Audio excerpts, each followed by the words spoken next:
mungkin penampilannya, perkataannya agamawi atau rohani.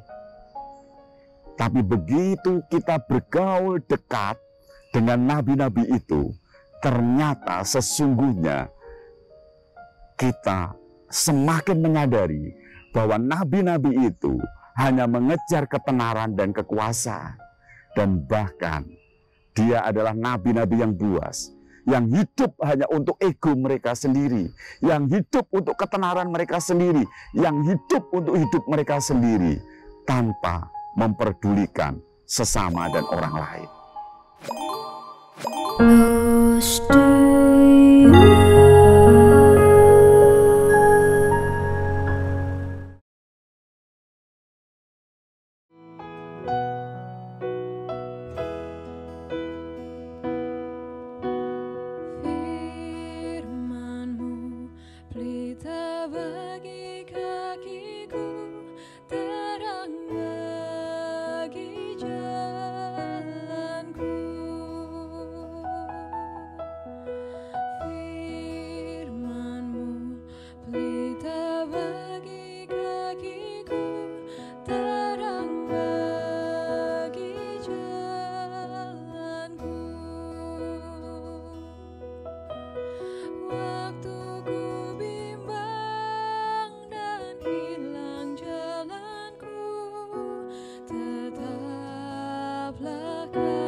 Shalom Bapak Ibu dan Saudara yang dikasih Tuhan, selamat berjumpa lagi di acara Close to You. Sebuah acara yang mengajak kita bersama-sama semakin hari kita akan semakin menikmati firman Tuhan dan dalam aplikasi sehari-hari. Mari kita berdoa sebelum kita merenungkan firman Tuhan. Bapa Allah yang baik, Allah yang kami kenal di dalam nama Tuhan kami Yesus Kristus.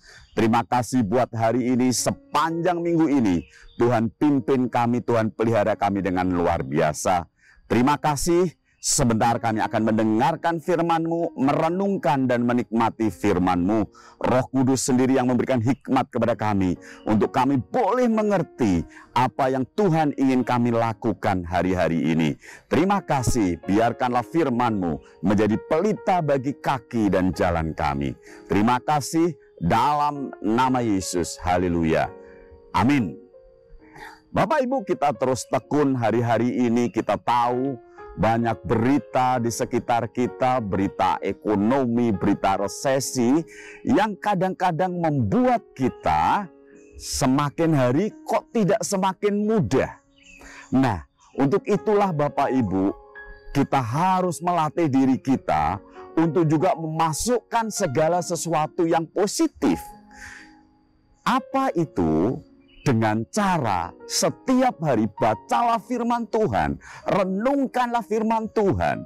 Karena firman Tuhan itu seperti senjata yang bisa kita pakai ketika kita mengalami kelemahan, ketakutan, atau kekhawatiran.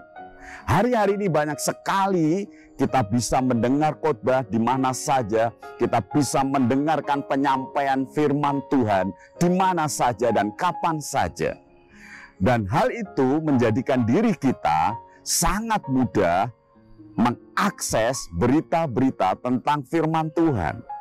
Namun di satu sisi kita juga harus berhati-hati dalam setiap penyampaian firman Tuhan atau khotbah-khotbah yang kita dengarkan dalam media sosial. Nah, hari ini kita akan merenungkan sejenak tentang pengajaran yang sesat. Karena di Matius ini mengingatkan kepada kita bahwa kita harus waspada terhadap apa yang kita dengar, apa yang kita baca, apa yang kita renungkan. Mungkin itu seperti firman Tuhan, tetapi kita tetap harus waspada. Saya bacakan di dalam Matius 7 ayat 15 berkata demikian. Waspadalah terhadap nabi-nabi palsu yang datang kepadamu dengan menyamar seperti domba, tetapi sesungguhnya mereka adalah serigala yang buas. Nah, Bapak Ibu, dikatakan di sini nabi. Nabi artinya apa? Punya kemampuan untuk menyampaikan pesan Tuhan kepada jemaat atau kepada orang-orang. Itu nabi.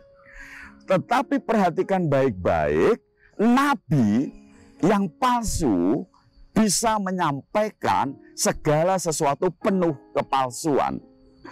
Dan dalam Matius ini, Bapak Ibu, kita belajar sesuatu, ciri-ciri nabi palsu. Dari ayat ini jelas sekali. Waspadalah terhadap nabi-nabi palsu yang datang kepadamu dengan menyamar. Perhatikan, ada 3 kata yang ingin kita pelajarin di sini. Yang pertama adalah menyamar seperti domba. Apa itu domba? Bapak Ibu, kita tahu orang yang menyamar seperti domba itu adalah nabi-nabi yang penampilannya dan perkataannya seperti rohani dan agamawi. Dan kita diminta waspada ketika ada orang-orang yang menyamar seperti domba. Tetapi ketika kita bergaul dengan orang itu tiap hari, kita tahu bahwa tetapi sesungguhnya mereka adalah serigala. Jadi ciri-ciri nabi palsu, kelihatannya pengajarannya dia, penampilannya, perkataannya itu rohani dan agamawi. Tetapi sesungguhnya dia adalah serigala. Apa itu serigala, Bapak Ibu? Bapak Ibu tahu, serigala itu adalah binatang yang suka menunjukkan kekuasaan dan keperkasaannya. Bahkan ketika dia mulai mengaum, Bapak Ibu, binatang-binatang lain akan takut. Jadi Bapak Ibu, serigala di sini adalah karakternya mengejar ketenaran dan kekuasaan. Penampilannya seperti agamawi, tetapi pada sesungguhnya dia sedang mengejar ketenaran dan kekuasaan. Dan ciri yang ketiga dikatakan, mereka adalah serigala yang buas. Apa maksud kata buas di sini, Bapak Ibu? Buas adalah dia tidak peduli dengan orang lain. Dia tidak peduli dengan hidup orang lain. Yang penting dia bisa hidup. Orang lain mati, orang lain sengsara, dia nggak peduli. Itu buas, Bapak Ibu. Jadi kita belajar di sini, ketika kita mendengarkan ada nabi-nabi yang berbicara, tapi Matius mengingatkan, kita harus waspada. Mungkin penampilannya, perkataannya agamawi atau rohani. Tapi begitu kita bergaul dekat dengan nabi-nabi itu, ternyata sesungguhnya kita semakin menyadari bahwa nabi-nabi itu hanya mengejar ketenaran dan kekuasaan. Dan bahkan dia adalah nabi-nabi yang buas, yang hidup hanya untuk ego mereka sendiri, yang hidup untuk ketenaran mereka sendiri, yang hidup untuk hidup mereka sendiri, tanpa memperdulikan sesama dan orang lain.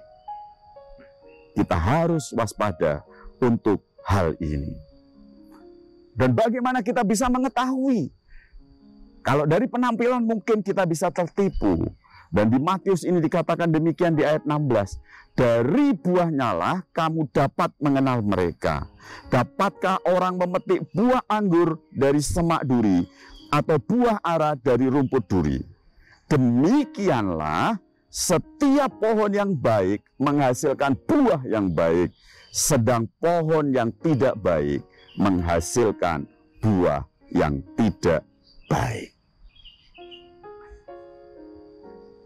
Kita mungkin bisa mendengar orang berkata sangat rohani, sangat agamawi.